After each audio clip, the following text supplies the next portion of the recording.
Hey, what's going on? Take another short time out from your regular programming for another edition of the 2-Minute Drill here on AM 1520 KOLM, The Ticket. Scotty here, along with my partner in crime, Frank Spaeth. What's up, man? Not much. How you doing today? Not bad. We're back to talking more NFL draft since the Combine is in our rearview mirrors. So, Frank, we argued what the Vikes should do on offense last time around. Now we're switching sides of the ball, going defense. Exactly. I think we're probably both of the same mind that the best pick is probably an offensive pick. But I think there's definitely some needs on the defense, and I think we're similar in what we think there too. I'm going to throw a little wrench into it. I'm going to go with the Vikings should consider a linebacker. That's not a bad idea at all. I don't disagree with that one bit, with Chad Greenway getting old and maybe signing on with the team for one more year. Right. That's it. He's one of 4 free agents at linebacker, so they're definitely going to need somebody in that position. Greenway, even if he comes back, he's talking it's going to be his last year.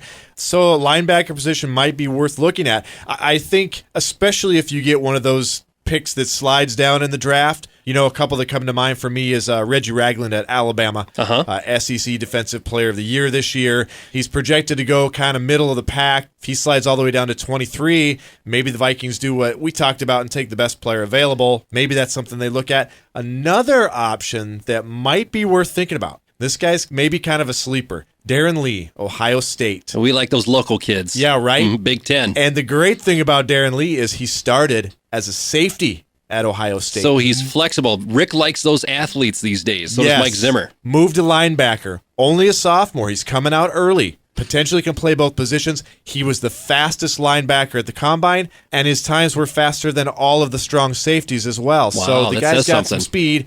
Looks like he lined up a lot against slot receivers at Ohio State, too. So he's got some cover ability. Good size, 6'1", 232. He might be a great pick because if he could play either position or potentially both positions, he could be the perfect backup next year and then look at a starting role potentially the year after that. I dig that. Yeah, and you and I both talked off mic that finding that replacement for Chad Greenway, very important. We just don't know if we were going to get him back. We hope to get him back because we love him. But I'm going to go the route as safety, and here's why. We got to find that guy that can stand up next to Harrison Smith, who became a Pro Bowler this year. Robert Blanton, Andrew Sendejo, below average at best this past season and their careers in general. Robert Blanton, he never really fit in, although he was drafted in the same year as Harrison Smith. They were supposed to be tag team. They're both from Notre Dame. Andrew Sendejo, he's one of those boom or bust type of players. I mean, if you watched him play, he's going for the big hit every single time to jar that ball loose. If he doesn't, he's missing horribly. I mean, he's taking horrible angles regardless, but it's just embarrassing sometimes, you know?